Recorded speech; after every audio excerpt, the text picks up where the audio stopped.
She was invisible, until the night she risked everything on stage. Eliza had learned to stop believing in miracles. For years, she lived inside the margins of other people's stories, appearing briefly on stage as a servant, a messenger, a silent background figure who crossed the light and disappeared before anyone remembered her name. She knew every smell of the backstage corridors of small theaters, cheap paint, dust trapped in curtains, overheated lamps that flickered like tired eyes.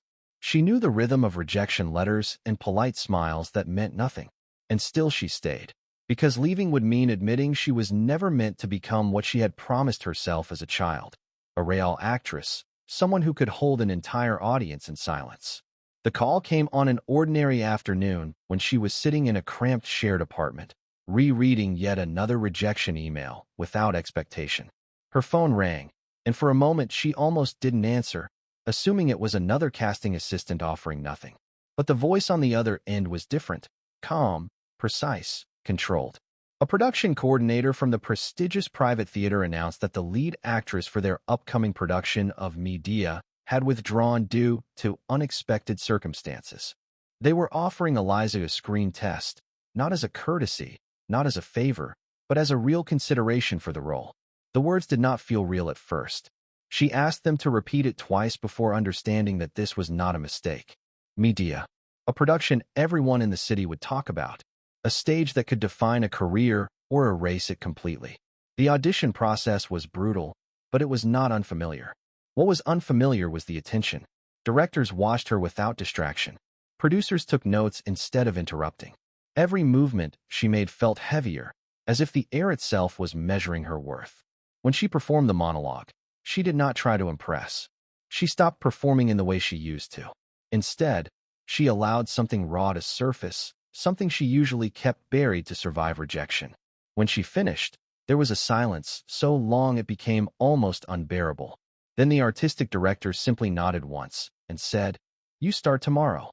No applause, no celebration, just a sentence that changed everything.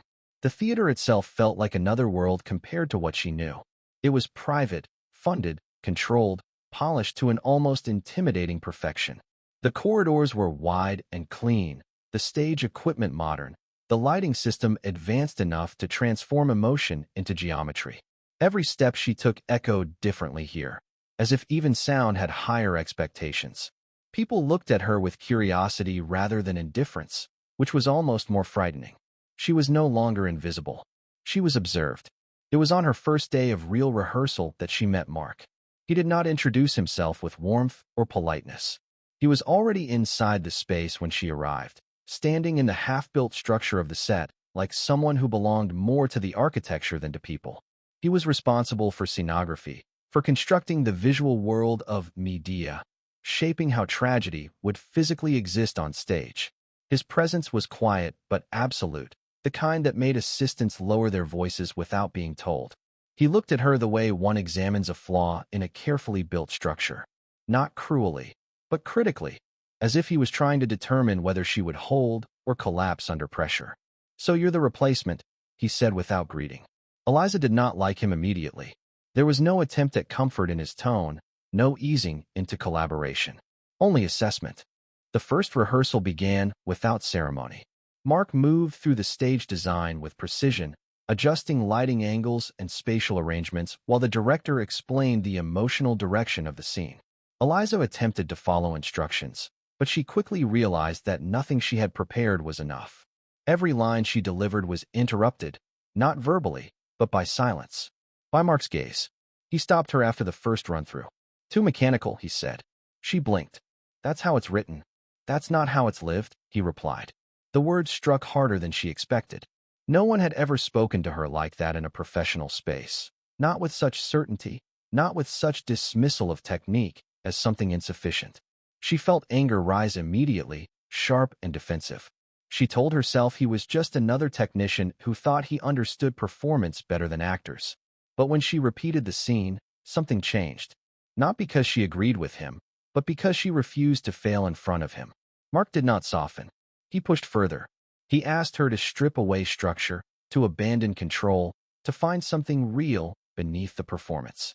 The rehearsal became a battle of interpretation, a silent confrontation between her discipline and his demand for truth. The director allowed it to continue, watching as tension replaced formality in the room. When rehearsal ended, Eliza expected relief. Instead, she felt unsettled. Mark did not praise her, but he also did not dismiss her. He simply returned to adjusting the stage design, as if their conflict had been just another measurement in his process. Before she left, he said without looking at her, "You're closer than you think." She did not respond. She told herself she disliked him, that he was arrogant, impossible, unnecessarily harsh. But as she walked out of the theater into the cold evening air, she realized something worse. For the first time in years, someone had looked at her performance and treated it as if it mattered enough to be transformed.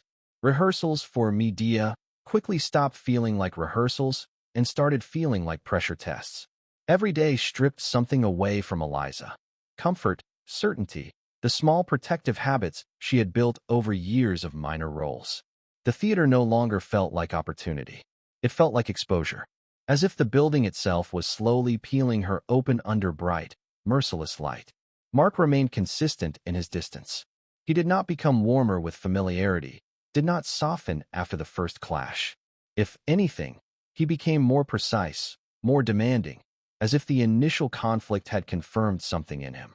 He watched every scene as though it was a construction problem rather than a performance, interrupting only when something felt false to him. And for Eliza, false became the most dangerous word in the room.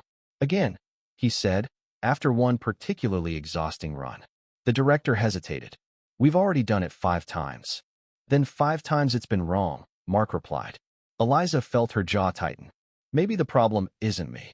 Mark finally looked at her directly. "It always is. Until it isn't." The room went silent. There was no insult in his tone, only certainty. That was worse. Certainty could not be argued with. It had to be proven wrong. She repeated the scene again. This time she stopped performing the way she was trained to perform. She stopped thinking about blocking, timing, intention markers. Instead, she allowed herself to feel what she usually controlled too tightly. Not because she trusted Mark, but because she refused to be reduced to false in his eyes. When she finished, the silence was different. Shorter, sharper. The director exhaled, as if realizing something had shifted. Even Mark paused for a fraction longer than usual. "You were hiding before," he said. Eliza wiped sweat from her forehead. "I was acting." "No," Mark said. "You were protecting yourself." That distinction stayed in the air longer than the scene itself. After rehearsals, Eliza began staying in the theater longer than necessary. Not because she wanted to, but because leaving meant returning to uncertainty. Mark often remained as well, working on the set design late into the evening. The stage was half-constructed most of the time, wooden frameworks and unfinished platforms forming strange geometric shapes under dim work lights. It looked like a world still deciding what it wanted to become. They spoke less like colleagues and more like opponents forced into proximity. "You're overlighting the final scene," Eliza said once, watching him adjust a rig. "It needs weight," Mark replied without looking up. "It already has weight. It's tragedy. It's not enough. Tragedy without structure collapses." She crossed her arms. "And structure without emotion is dead." Mark finally stopped. He looked at her for a long moment, as if evaluating not the argument but her persistence. Then, instead of dismissing her, he adjusted the light slightly. "Try it again tomorrow," he said. It was not agreement, but it was not rejection either. It was permission to continue existing in the conversation. Days passed like this, controlled tension, constant correction, no clear resolution. And slowly, something began to change in the space between them. Not trust, not friendship, something more unstable, recognition. Each began to understand the other's language, even while refusing to adopt it fully. Eliza noticed that Mark did not simply criticize, he reconstructed. Every critique came with an alternative, a physical adjustment to space, light, distance. He did not believe in performance without environment. For him, emotion was not separate from structure. It was contained by it. Mark noticed that Eliza did not break easily. Even when he pushed her to the edge of frustration, she returned sharper, more focused, as if resistance refined her instead of weakening her. She was not fragile. She was compressed. One night, long after everyone else had left, Eliza found him alone on stage, sitting in the unfinished set. "You never stop," she said. Mark didn't turn. "Neither do you." "That's not an answer." "It is." She stepped closer. The empty theater felt larger at night, every sound exaggerated. "Why do you care so much about this production?" Mark finally looked at her. The answer came after a pause. "Because if the space is wrong," he said, "the truth in it becomes impossible." Eliza frowned. "That sounds like control." "It is design." "And what about me?" A longer pause this time. "Not avoidance, calculation." "You're part of the space now," he said. The words should have felt reducing. Instead, they felt strangely defining. That night, neither of them acknowledged what had begun forming between them. Not agreement, not comfort, but a shared dependence on friction. The production was no longer just a role for Eliza or a design for Mark. It was becoming something they were both trapped inside, together, whether they wanted it or not. Eliza first saw Eleonora not on stage, but in the control room overlooking rehearsals. She was already there before anyone introduced her, sitting like she owned the building itself. She was dressed too elegantly for a rehearsal space, her posture perfect, her attention sharp in a way that did not belong to curiosity. It belonged to ownership. Someone whispered her name before Eliza asked. Eleonora, once the leading star of the theater, the face of Medea before the role changed hands. The person who was supposed to carry the production, now replaced. Eliza felt it immediately. The air in the room changed. Eleonora did not clap, did not greet anyone. She simply watched. Her eyes moved slowly across the stage, across Eliza, across Mark near the set structure. Measuring, noticing. When rehearsal ended, Eleonora descended to the stage without waiting for permission. "You move like you're afraid the floor will reject you," she said to Eliza. It was not loud. It did not need to be. Eliza straightened. "I'm working." "So was I," Eleonora replied calmly. "Until I was replaced." Mark stepped slightly forward, but did not intervene. He rarely did unless the structure itself was at risk. This was not his domain yet. The director cleared his throat. "We're still adjusting interpretation." Eleonora ignored him completely. Her attention stayed on Eliza. "They gave you Medea," she said softly, "and you still haven't decided if you deserve her." Eliza felt the words land too precisely, too accurately. "I didn't take anything from you," Eliza said. Eleonora smiled slightly. "That's what people always say when they benefit from replacement." Silence spread through the crew. No one wanted to step between them. Mark finally spoke, his tone controlled. "This is rehearsal space." Eleonora turned her head toward him slowly, as if remembering he existed. "And you," she said, "are the reason she's here." It was not an accusation. It was an implication. Eliza looked at Mark instinctively. He did not react, but something in his expression tightened, subtle, contained. Eleonora walked closer to the stage edge, observing the unfinished set. "Interesting construction," she said. "Very modern restraint. Almost like it's trying to hide something." Mark responded without hesitation. "It's designed to focus performance, not distract from it." "That depends on what you consider distraction," Eleonora replied. Her eyes returned to Eliza. "You'll break under this role," she said simply. "Not because you're weak. Because they didn't build this world for you." Eliza felt anger rise, but beneath it something worse, uncertainty. "I'll manage," she said. Eleonora tilted her head slightly. "That's what they all say before they don't." Then she turned and left the stage as if she had never been part of it, leaving behind a silence heavier than before she arrived. Rehearsals resumed, but something had shifted. Not in the structure, not in the script, but in perception.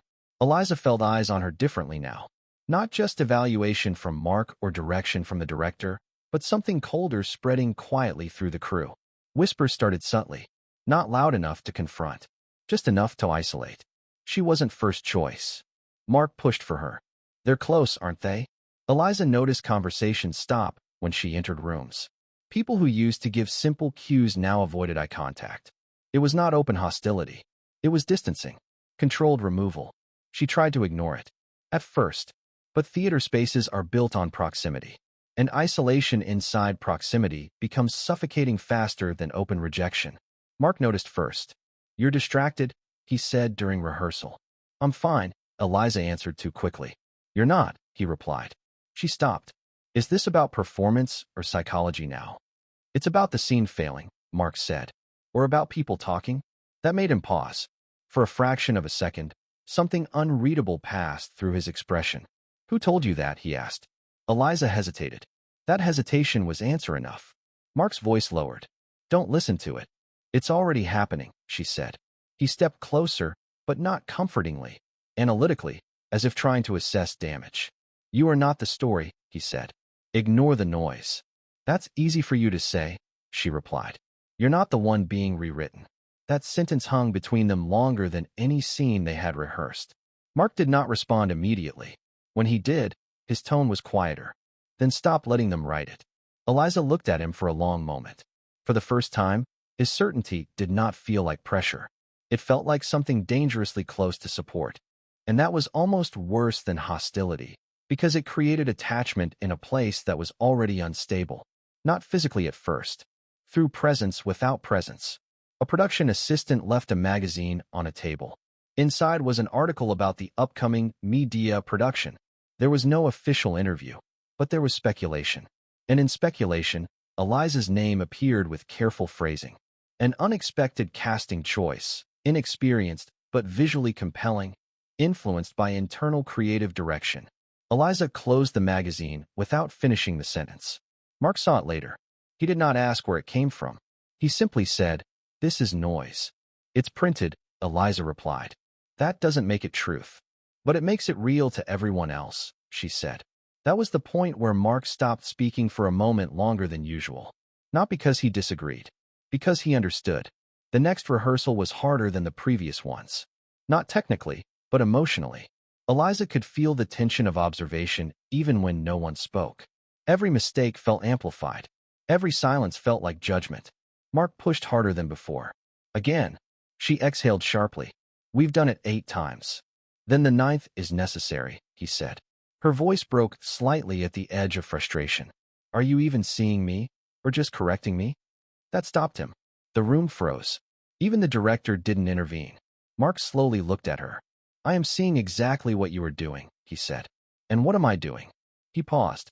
"Surviving instead of performing." That sentence hit differently than criticism. Eliza went silent. Because it was not wrong.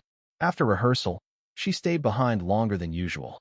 Mark was already working on the set structure again, adjusting physical space as if emotional collapse could be corrected through geometry. Eliza approached him without speaking at first.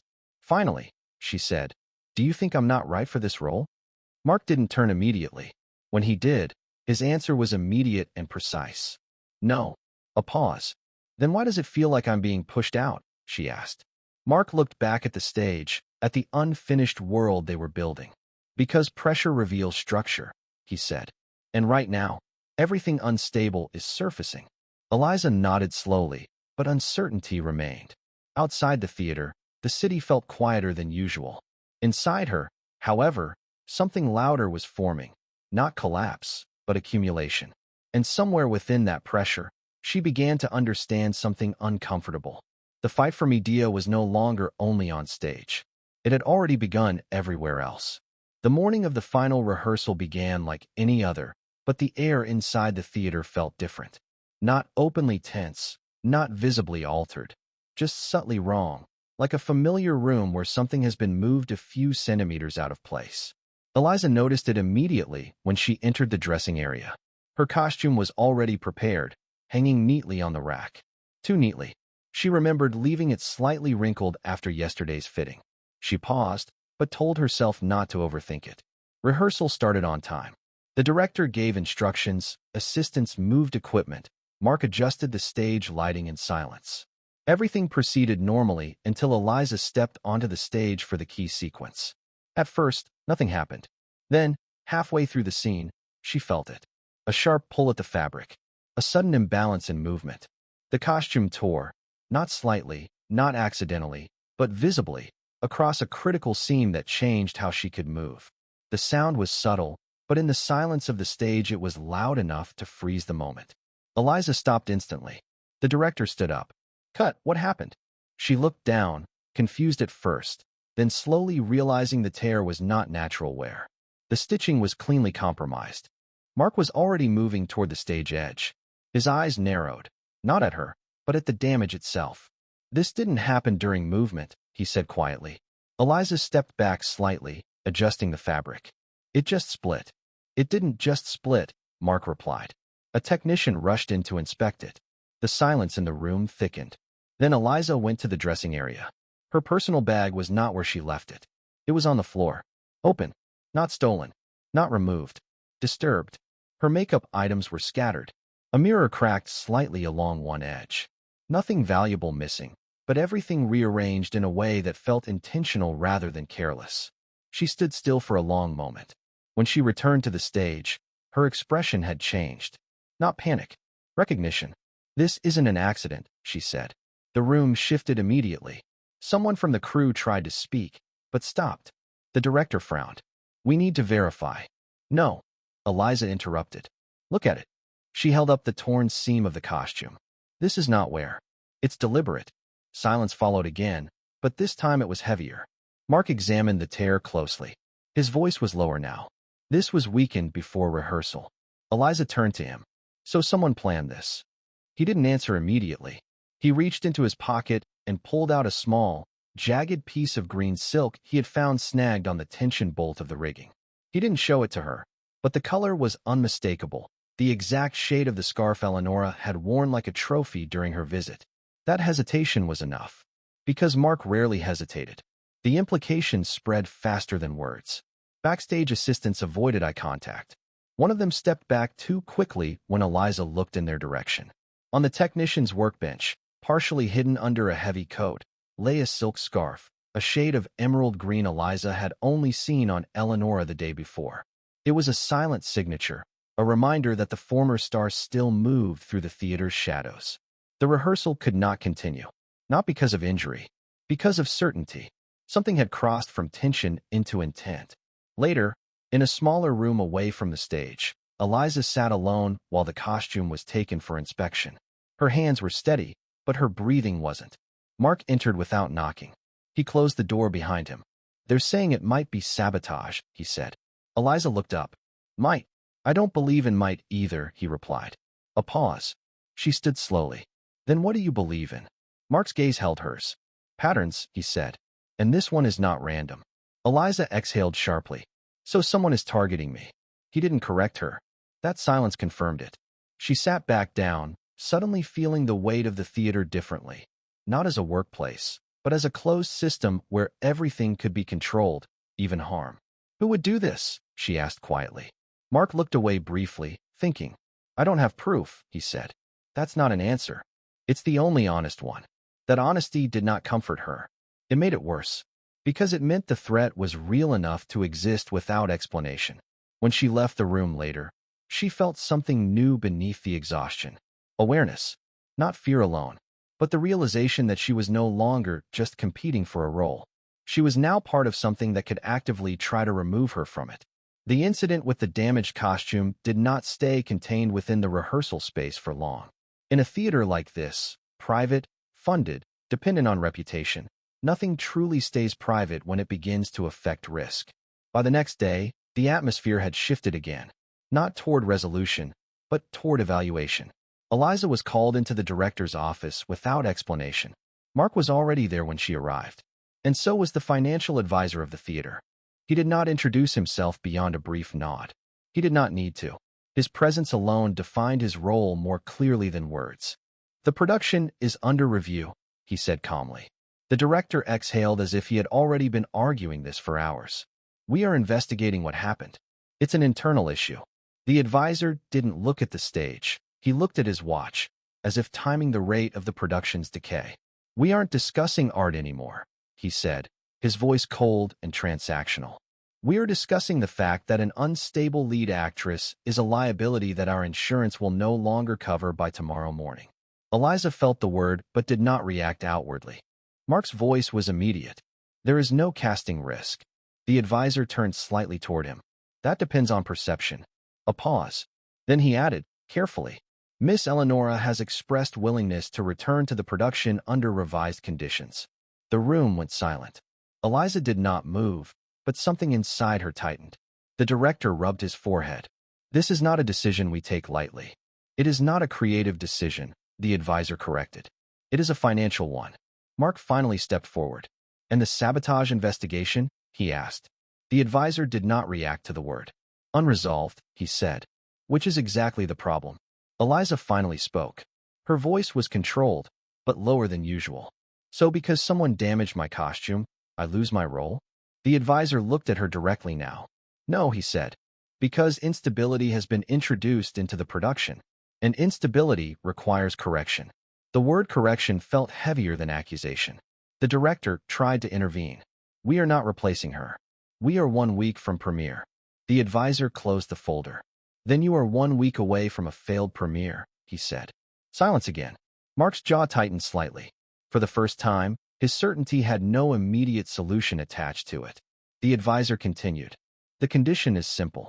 Either the production stabilizes internally, meaning trust, safety, and continuity are restored, or we revert to the previous lead. Eleonora guarantees predictability. Eliza felt the word predictability like an insult disguised as logic. Mark spoke immediately. Predictability is not performance. It is investment protection, the advisor replied. A pause. Then the director spoke quietly, almost exhausted. We can't replace her a week before opening. You can, the advisor said. Or you can risk losing the entire production. He stood up, signaling the end of discussion. I will expect your decision within 48 hours. And then he left. The door closed. The room did not recover immediately. Eliza was the first to move, but only slightly, like her body needed time to confirm it was still under her control. So that's it, she said quietly. No one answered. Mark finally spoke, but not to her, more like to the space itself. This is leverage, he said. The director looked at him. Everything is leverage when money is involved. Eliza turned slightly toward Mark. So I'm replaceable, she said. Mark looked at her immediately. No, he said. But there was a pause before it. And that pause mattered more than the word. Eliza noticed it. Because Mark rarely hesitated. The director stood, visibly stressed. We need a solution, not escalation. Mark's voice sharpened slightly. The solution is to identify who is destabilizing the production. And if you can't, the director asked. Mark did not answer immediately. That silence became its own answer. Eliza stepped back slightly. For the first time, she understood the structure of the situation clearly. This was no longer about talent, no longer about rehearsal, no longer even about truth. It was about control. And control was now being negotiated without her in the room where decisions were made about her. As she left the office, she felt something shift inside her. Not collapse, not acceptance. Something colder. Clarity. Because now there was a deadline. And a choice being prepared without her voice in it. Eliza did not sleep that night. Not because of fear alone, but because of calculation. Every version of the next days unfolded differently in her mind, and none of them ended with stability. Only outcomes.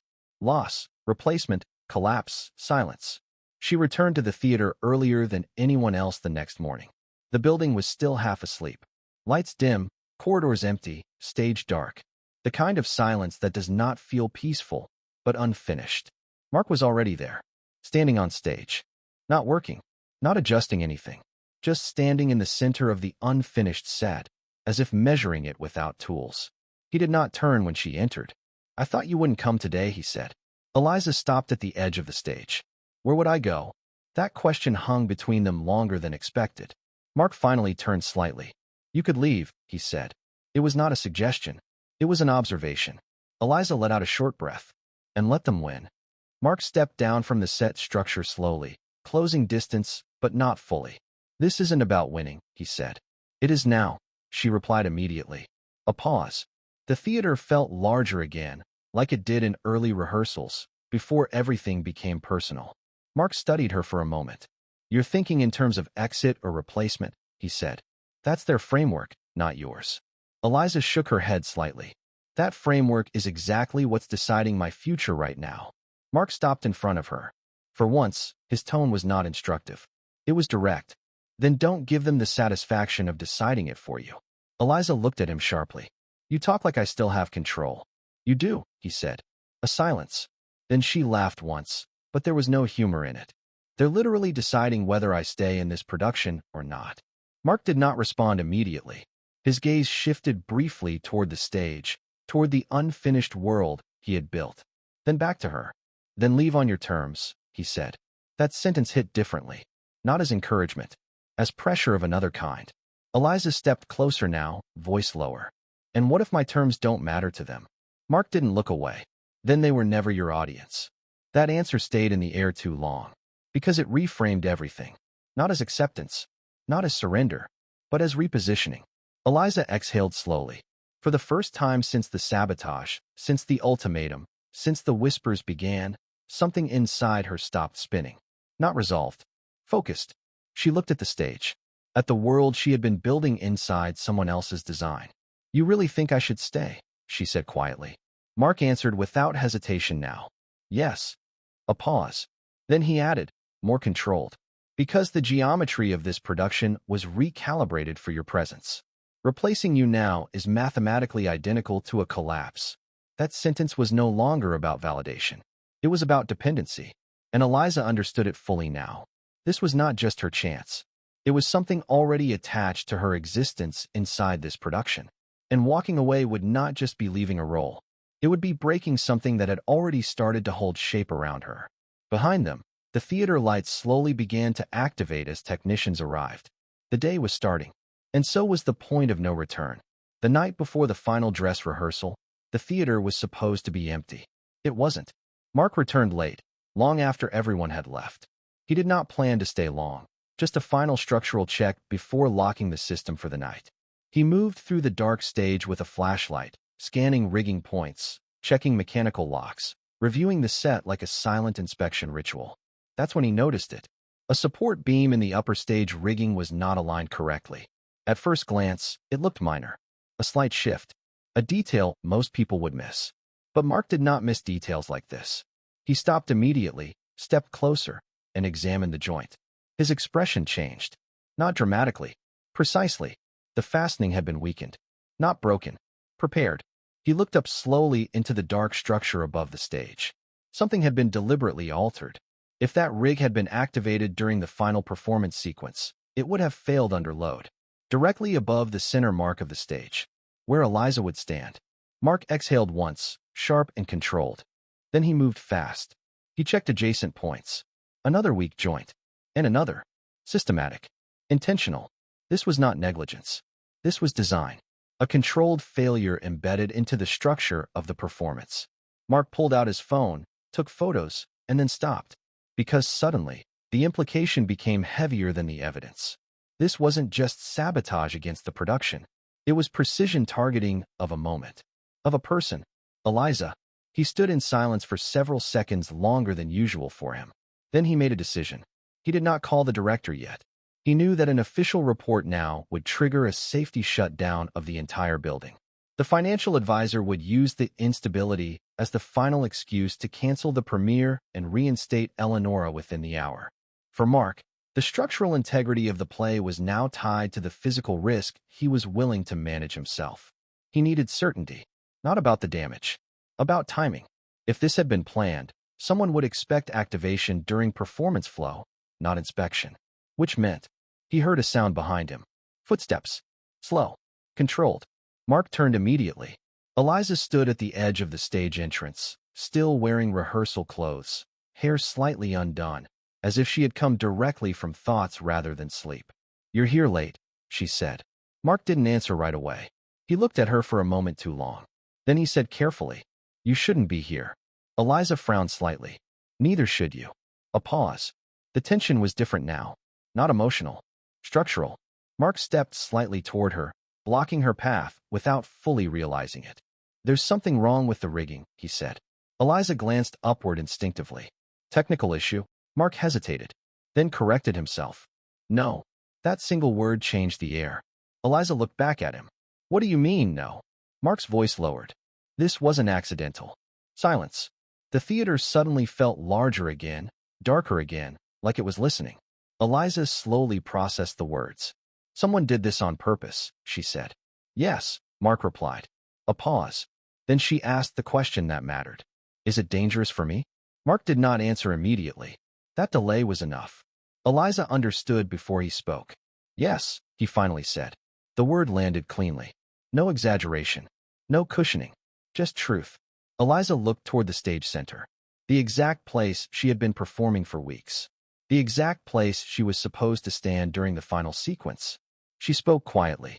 "How long has it been like this?" Mark tightened his jaw slightly. "I don't know," he said, "but it's been prepared for impact." Silence again. Then Eliza turned back to him, and something in her expression changed. Not fear alone, not shock, understanding. "This is not about performance anymore," she said. Mark nodded once. "No." A pause. Then she added, "This is about removing me." Mark did not correct her, because there was nothing left to correct. The theater behind them was no longer just a space for art. It was now a controlled environment with a hidden failure point aimed at a specific human presence. And both of them knew. Tomorrow's rehearsal was no longer optional. It was a test of survival disguised as performance. The theater was full, not just with audience, but with expectation, investors, critics, sponsors, people who did not care about Medea as a story, but as a result, a product, a proof of stability or failure. Backstage, Eliza stood in silence. Her costume was repaired, reinforced, adjusted under Mark's supervision without explanation to anyone else. No one asked questions anymore, not out of trust, but out of exhaustion. Mark was near the stage entrance. He did not look nervous. He looked focused in a way that excluded everything unnecessary. The rigging system had been partially locked out, controlled manually, reduced risk, but not eliminated it. There was no perfect safety anymore, only managed probability. The director spoke quietly. "We cannot delay this again." No one argued. The lights dimmed. The performance began. In the shadows of the wings, the theater's safety inspector stood frozen, his radio crackling with frantic, hushed questions from the booth. Security moved toward the grid access, their heavy flashlights cutting through the dust, but they were too late to intervene.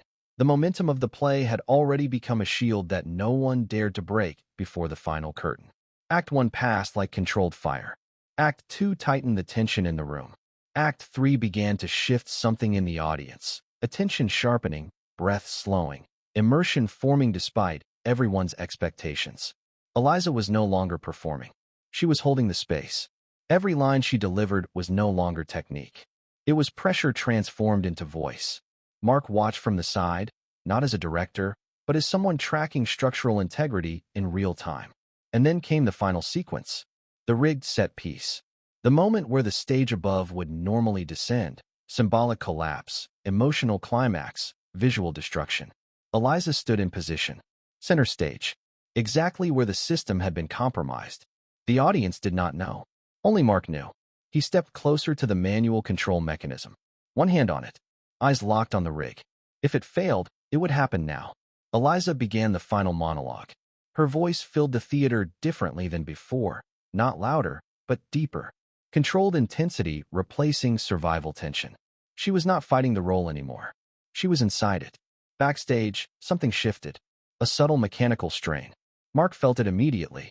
His grip tightened. The system was moving. Not naturally. Not safely. He made the decision instantly. He jammed a heavy steel crowbar into the primary drive gear, throwing his entire weight against the iron manual lever to keep the teeth from shearing off. The metal screamed as the slipping weight of the rig fought against the improvised lock, sending a violent vibration through the lever that threatened to shatter his collarbone. The rigging responded, resisting weight, forcing strain through his control instead of automated release. The metal groaned. The rough iron handle bit into his palms, tearing the skin, but he didn't adjust his grip. Every inch of movement from the rig would mean a catastrophic shift for the person standing below. No one in the audience noticed. Only pressure increased behind the scenes. Mark did not move. His arm locked. His breathing controlled. On stage, Eliza reached the emotional peak of the monologue. Not aware of the physical crisis. Only aware of the performance becoming something absolute. The theater was now split into two realities. Visible tragedy on stage. Invisible survival behind it. Mark held the mechanism as it strained against physics. He did not let it drop. Not even slightly. The system stabilized just enough. The scene completed. Eliza finished her final line. Silence. Then, the theater erupted. Applause hit like a wave breaking containment. Standing ovation. Eliza remained still for a moment, absorbing it not as validation, but as aftermath. She looked toward the side of the stage. Mark was still there, still holding the mechanism, still steady. Their eyes met briefly. No words, just confirmation.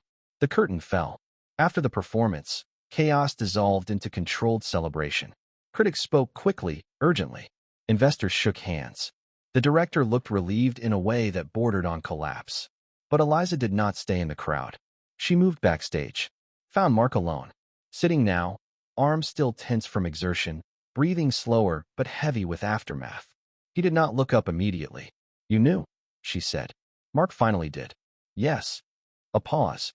Eliza stepped closer. "You could have told me. It wouldn't have changed the performance," he replied. "That was not avoidance. That was fact."